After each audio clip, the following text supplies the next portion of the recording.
ونتوكل عليه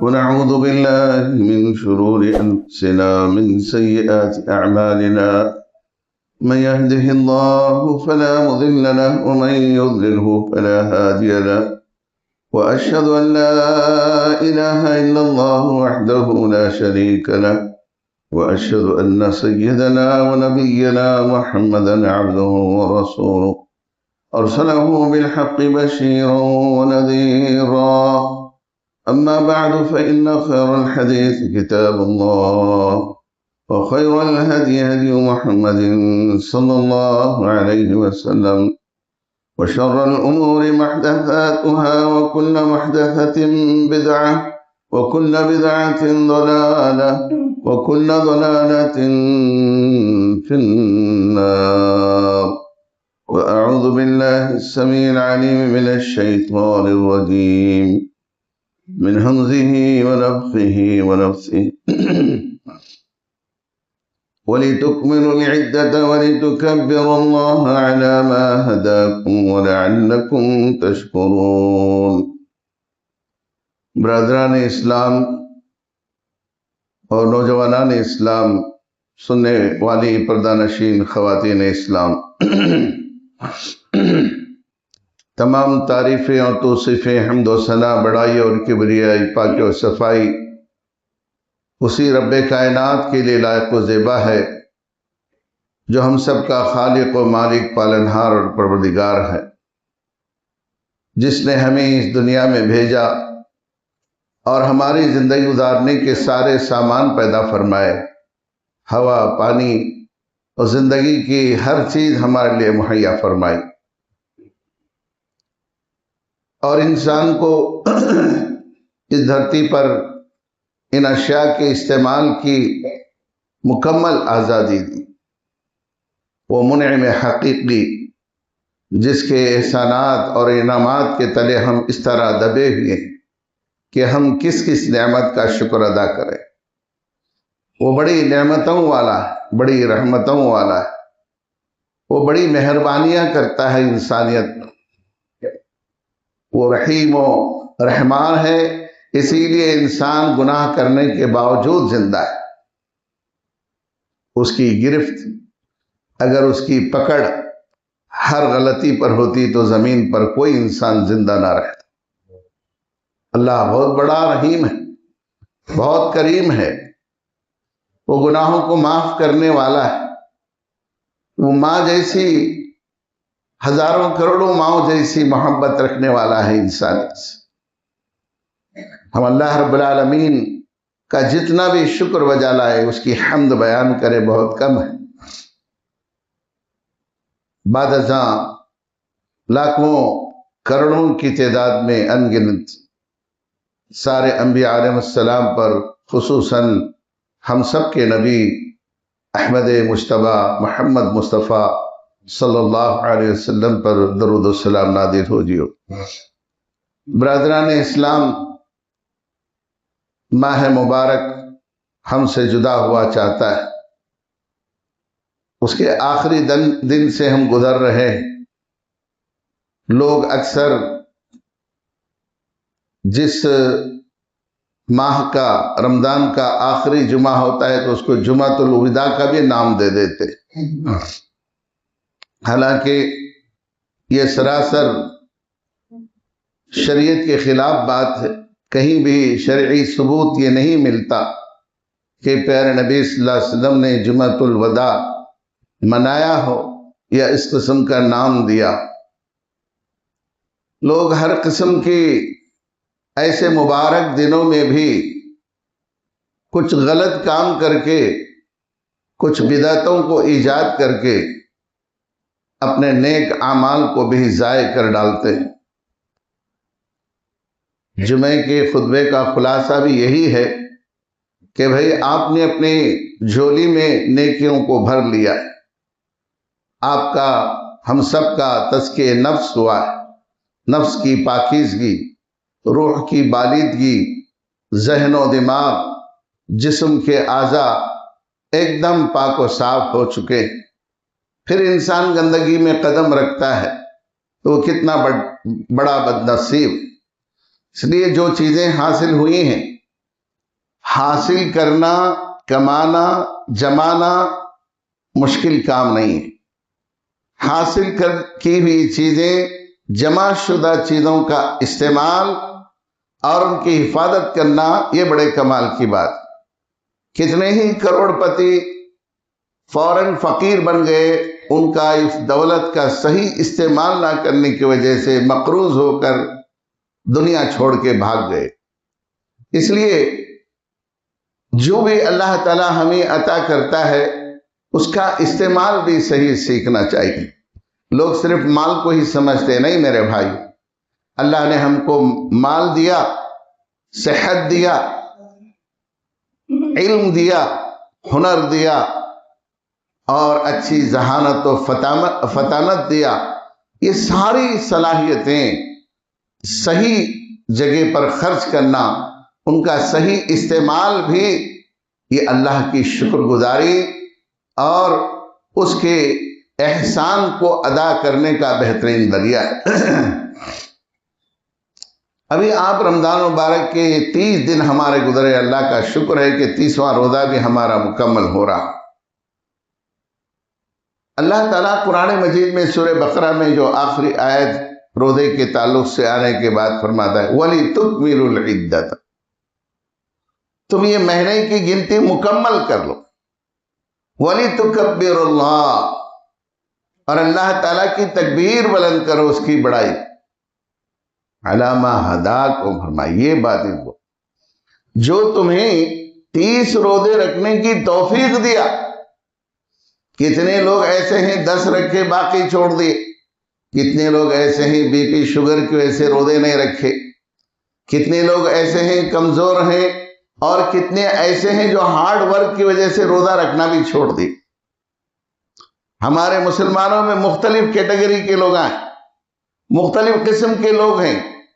کوئی جان بھی چلی جائے لیکن روزہ نہیں چھوڑوں گا، جو بھی بیماری ہو لیکن اللہ کے حکم کی تعمیل کروں گا، ایسے لوگ بھی ہیں جو رمضان میں بڑی پابندی کے ساتھ، وہ 80 سال کے بھی ہو گئے لیکن روزہ نہیں چھوڑتے، سبحان اللہ۔ تو روزہ مکمل کرنا بھی یہ کوئی معمولی بات نہیں ہے، یہ بہت بڑی اونچی چوٹی پر چڑھنے کا نام ہے، کٹھن مرحلہ ہے۔ 30 روزے رکھنا لگاتار بہت مشکل کام، لیکن اس کو مومن بندہ بڑے شوق سے، جذبے کے ساتھ، چونکہ دل کے اندر وہ ہمت ہوتی ہے، ہمت جب آتی ہے تو پہاڑ بھی سامنے سے ہٹ جاتا ہے۔ تو روزہ رکھنا کوئی مشکل کام نہیں۔ کسی غیر مسلم کو ایک دن روزہ رکھ کے بتاؤ، بولو دیکھ، ان کے روزے تو فروٹس بھی کھاتے ہیں، پانی بھی پیتے ہیں، ہمارا روزہ ایسا کٹھن ہوتا ہے کہ ایک قطرہ پانی بھی حلق کے نیچے نہیں جاتا، سبحان اللہ۔ ایسے مشکل مرحلے سے ہم گزرتے ہیں، اور پورا دن 13 گھنٹے بھوکے رہنا۔ اللہ رب العالمین فرماتا ہے کہ یہ جو تم نے روزہ رکھا ہے یہ اللہ کی توفیق سے عَلَى مَا هَدَاكُمْ وَلِتُكَبِّرُوا اللَّهَ عَلَى مَا هَدَاكُمْ۔ اسی لیے چاند نظر آنے کے بعد، جیسے ہی چاند نظر آیا، عید کی نماز کو جانے تک اس آیت کی روشنی میں مفسرین نے لکھا ہے کہ لگاتار یہ کلمہ پڑھنا ہے، اللہ اکبر اللہ اکبر اللہ اکبر، لا الہ الا اللہ واللہ اکبر، اللہ اکبر وللہ الحمد۔ جیسے ہی چاند نظر آیا، آپ عید کی نماز کو جانے تک گھر میں گاڑی پر جاتے ہوئے آتے ہوئے ہر لمحہ یہ کلمہ زبان پر ہونی چاہیے۔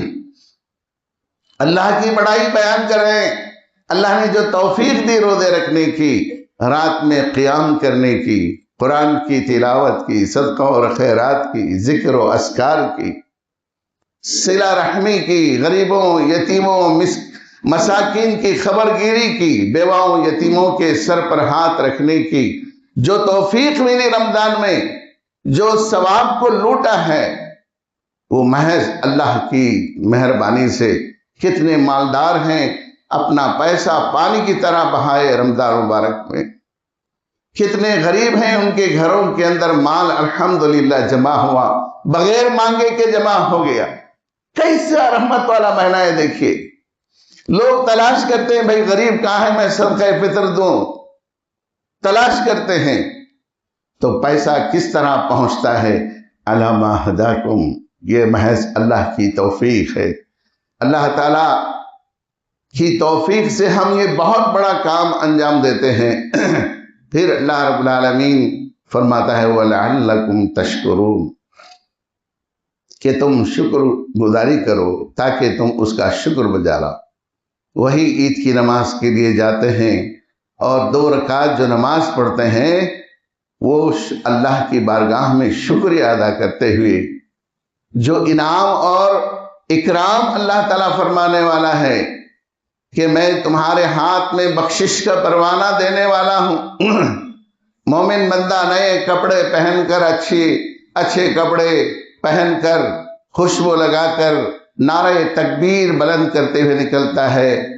راستے میں دونوں طرف فرشتے کھڑے باقاعدہ اس کے ایمان کی گواہی دیتے ہیں، اس کے اسلام کی گواہی دیتے ہیں، اور وہ بھی تکبیر میں شامل ہو جاتے ہیں۔ کیا شان کے ساتھ وہ جاتا ہے، اور اس شان کے ساتھ جا کر وہاں 2 رکعت نماز پڑھتے ہیں۔ اس سے پہلے بھی نماز نہیں، اس کے بعد بھی نماز نہیں، نہ اذا ہے نہ اقامت ہے، کچھ نہیں، صرف 2 رکعت۔ سجدہ شکر بجا لاتے ہیں۔ یہ ہماری عیدیں، یہ امن کی پرتیک ہیں، امن و شانتی کی یہ پیغام ان میں ملتا ہے۔ ہم کو خوشی حاصل ہوتی ہے تو ہم ناچتے نہیں، اپنے جسم پر کلر لگا کے پٹاخے نہیں اڑاتے، کسی کو ڈسٹرب نہیں کرتے، نہ ایئر پولوشن نہ کوئی اور قسم کا پولوشن ہوتا ہے، بلکہ الٹا اور زمین تکبیرات سے بھر جاتی ہے، امن و شانتی کا پیغام دوسروں تک پہنچتا ہے۔ اتنی پیاری عیدیں ہمارے دونوں عیدیں ہیں، اس کو آج ہمیں سمجھنے کی ضرورت ہے۔ اور جب ہم یہ سارے کام انجام دے کر بارگاہ الہ میں شکریہ ادا کرنے کے لیے کہ اللہ تعالیٰ کا انعام لینے کے لیے پہنچتے ہیں، اسی لیے اللہ فرشتوں سے پوچھتا ہے یا ایمائی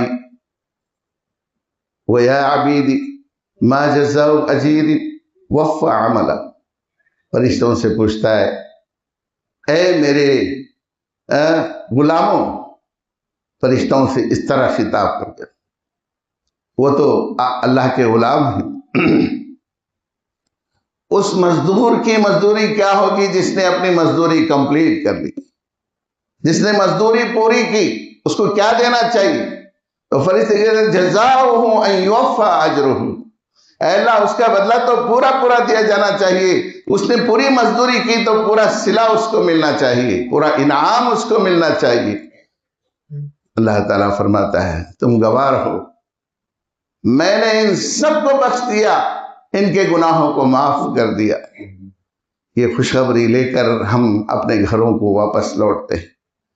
مغفرت کا پروانہ ہی جنت میں داخلے کا ذریعہ ہے میرے بھائی، اسی لیے جنت میں داخل ہونے کے لیے روزے داروں کے لیے الگ ہی ایک دروازہ جس کا نام باب الریان ہے۔ جب وہ روزے دار اس کے اندر داخل ہو جائیں گے تو وہ دروازہ بند ہو جائے گا، روزے دار ختم ہو جائیں گے تو دروازہ بند ہو جائے گا۔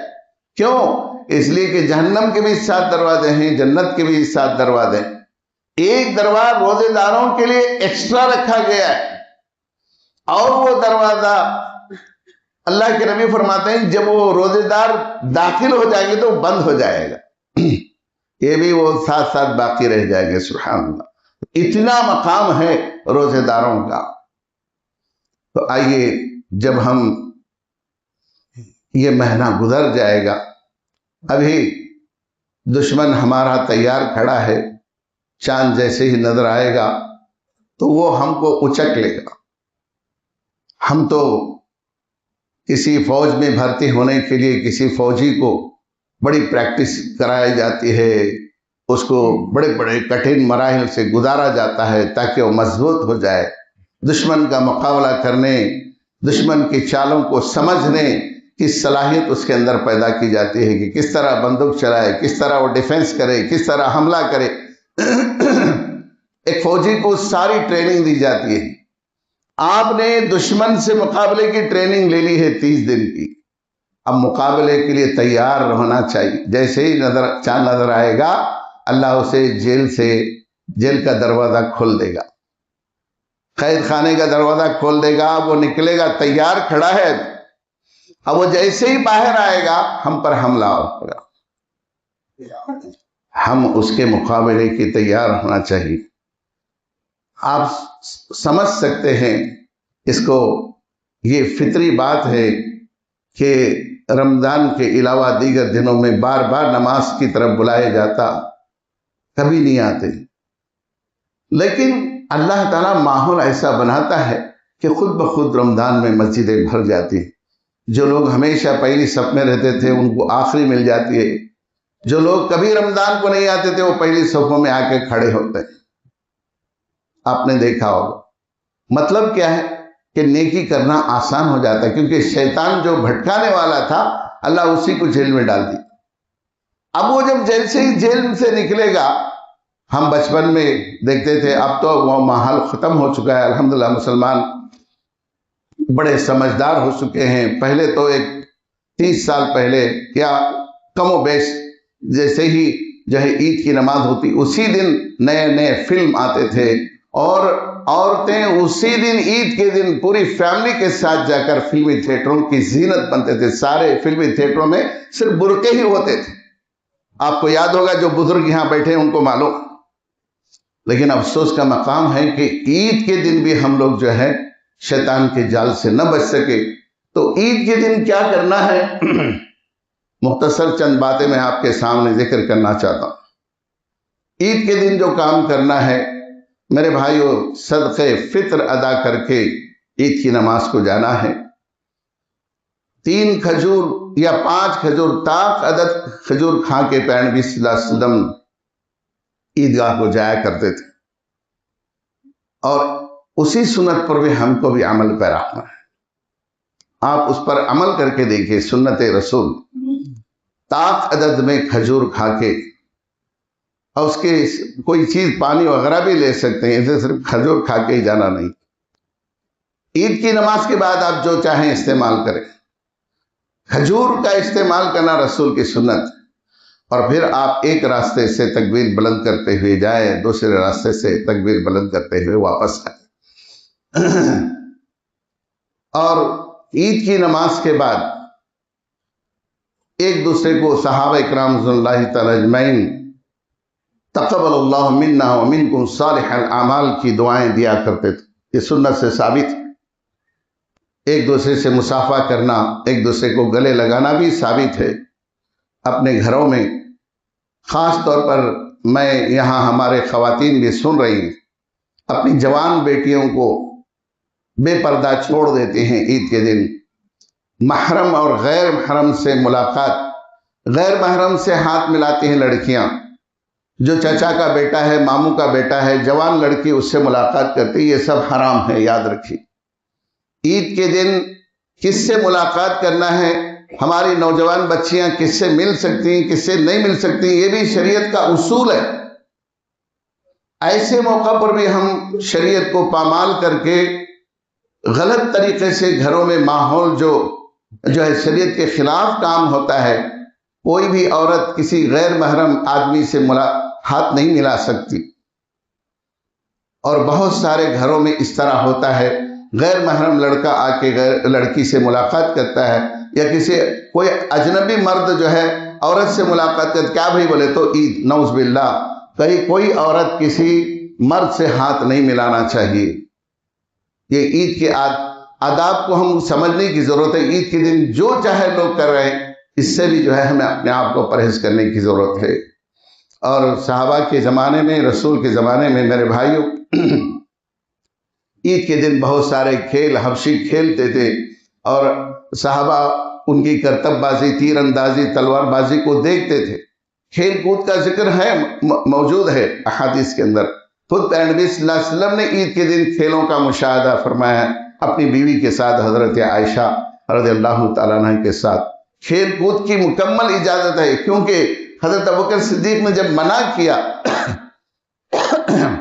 کہ اس طرح کھیل کو دیکھنے کے لیے عورت بھی شریک ہوئی، تو آپ صلی اللہ علیہ وسلم نے فرمایا اے ابوبکر، ہماری دو ہی عیدیں ہوتی ہیں، عید کا دن خوشی کا دن ہوتا ہے، اس دن وہ کھیل کود سکتے ہیں اور انٹرٹینمنٹ کی چیزیں بھی استعمال کر سکتے ہیں۔ سبحان اللہ، یہ ہماری عید کا یعنی شریعت کے حدود کو نہ توڑتے ہوئے جائز جو عمل ہیں وہ کر سکتے ہیں عید کے دن میرے بھائیوں۔ اور اسی طرح عید کے دن ہر قسم کے گناہ سے بچنا چاہیے، اور میں نے شروع میں جو بات آپ سے کہی تھی کہ جو آپ نے نیک اعمال کے ہیں اس کی حفاظت کرنا ہے، تو ہم نے ایمان و احتساب کے ساتھ روزہ رکھا ہے، صحیح نیت کر کے ہم نے روزے رکھے ہیں، تو ہماری نیتوں کے حساب سے اس کا صلہ اور اس کا بدلہ ملنے والا ہے۔ تو سب سے پہلے صحیح نیت میں اخلاص کی ضرورت ہے اور اعمال کی حفاظت کرنے کی ضرورت ہے، اور اس کے بعد دیکھیے کہ ہم دھڑلے سے گناہوں میں مبتلا ہوتے ہیں، نمازوں کو کھلم کھلا چھوڑ دیتے ہیں، تو جیسے ہی ہم نے جو بھی نیکیاں کی ہیں وہ سب پانی میں ڈال دیتے ہیں اور گناہوں پر گناہ کرتے چلے جاتے ہیں۔ اور ایک ترمذی کی روایت بیان کر کے میں اپنی بات کو ختم کرتا ہوں۔ ایک ہی حدیث کے دو راوی ہیں، ایک راوی حضرت ابو ذر غفاری، دوسرے راوی معاذ بن جبل رضی اللہ تعالیٰ عنہ عرض کرتے ہیں کہ پیارے نبی صلی اللہ علیہ وسلم نے فرمایا اتق اللہ حیث ما کنت، اے ابو ذر، معاذ بن جبل، تم جہاں بھی رہو اللہ سے ڈرتے رہو۔ تو یہ جو آپ نے تقوی کا لباس روزہ رکھ کے حاصل کیا ہے، اس لباس کو تار تار نہ کیجیے، اس کی حفاظت کیجیے، گناہوں سے بچیے، چاہے آپ خلوت میں ہوں، جلوت میں ہوں، اندھیرے میں ہوں، اجالے میں، جہاں بھی رہیں، لیکن اپنے آپ کو گناہوں سے بچائے رکھیں۔ آپ بالکل پاک و صاف ہو چکے ہیں، اللہ سے قریب ہو چکے ہیں، اللہ سے نزدیک ہو چکے ہیں، اللہ کے پیارے بن چکے ہیں، اللہ کے محبوب بن چکے ہیں۔ محبوب بن کر پھر جو ہے اللہ تعالیٰ کے جو ہے مبغوث کیوں بنیں گے؟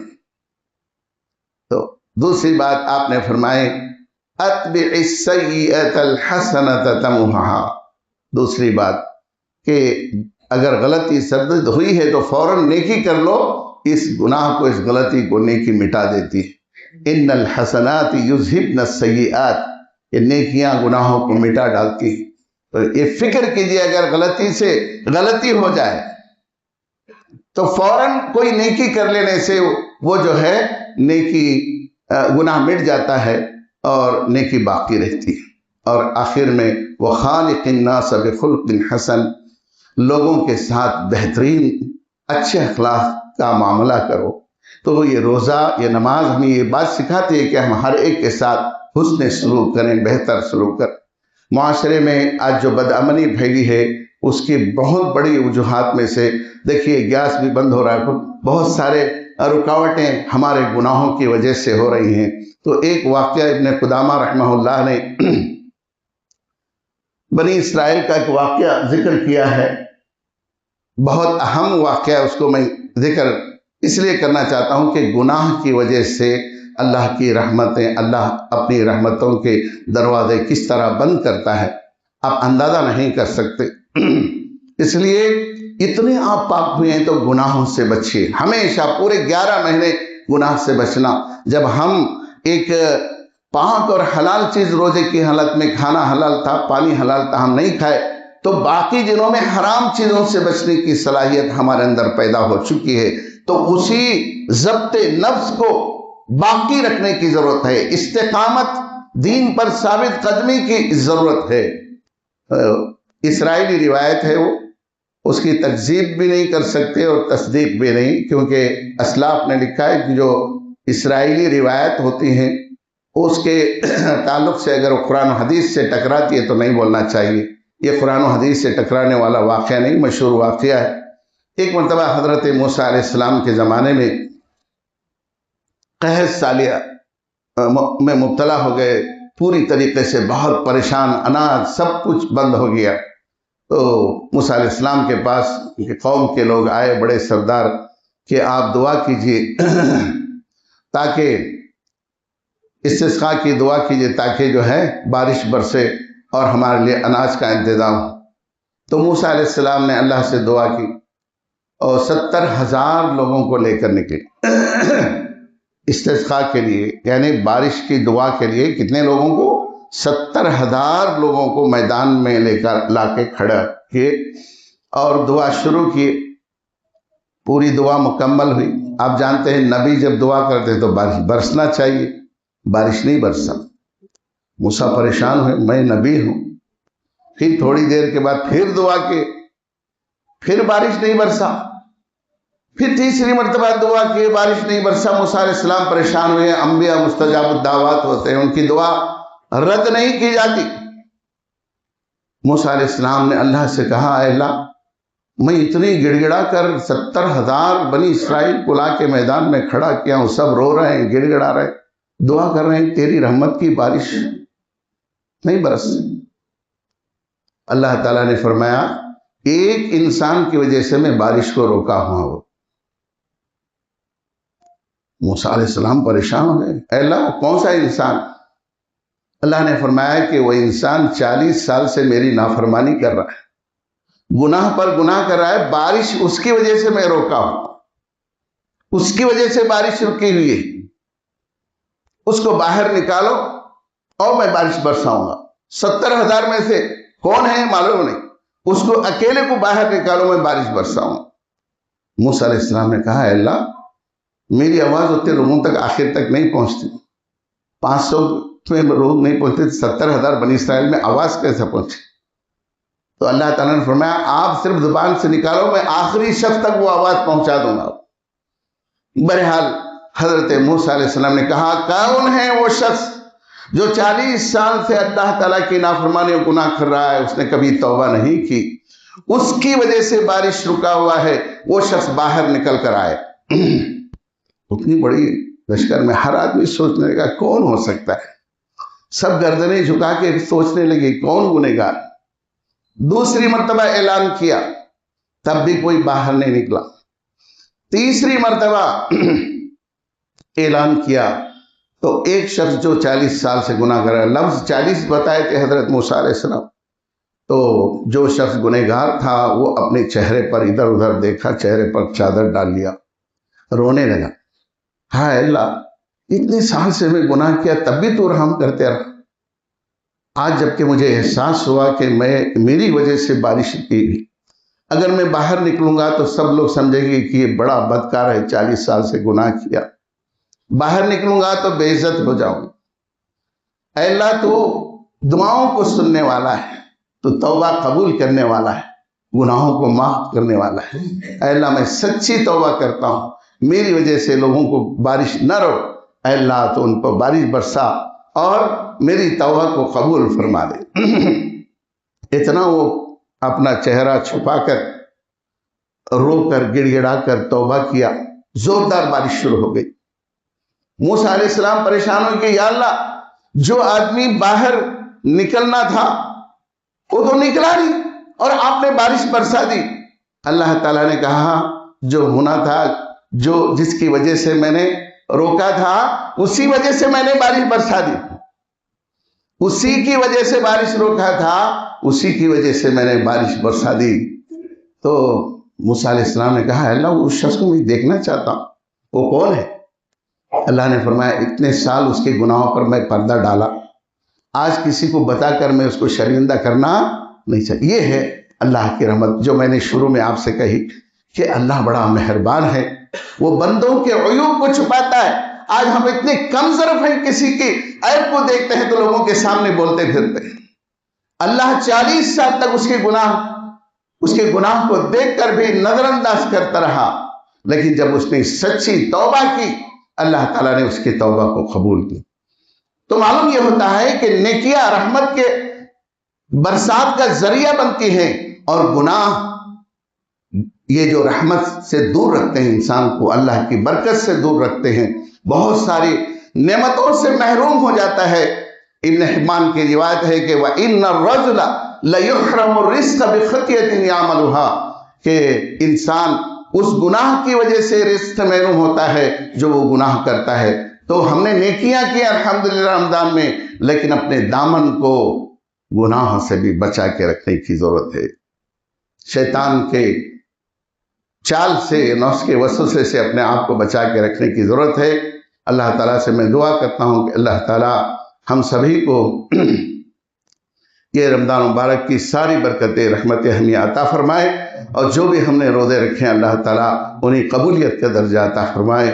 جو بھی ہم نے صدقات و خیرات کیے ہیں اور جو بھی ہم نے اس کے راہ میں کس کس انداز سے قربانیاں پیش کی ہیں، اللہ ان سب کی قربانیوں کو قبولیت کا درجہ عطا فرمائے، اور ہم سب کے گناہوں کی بخشش فرمائے، اور ہم پر رحم و کرم فرمائے۔ آمین۔ بارک اللہ لنا فی القرآن المجید ونفعنا وإياكم بالآيات والذكر الحكيم إنه تعالى جواد كريم بر رؤوف حليم۔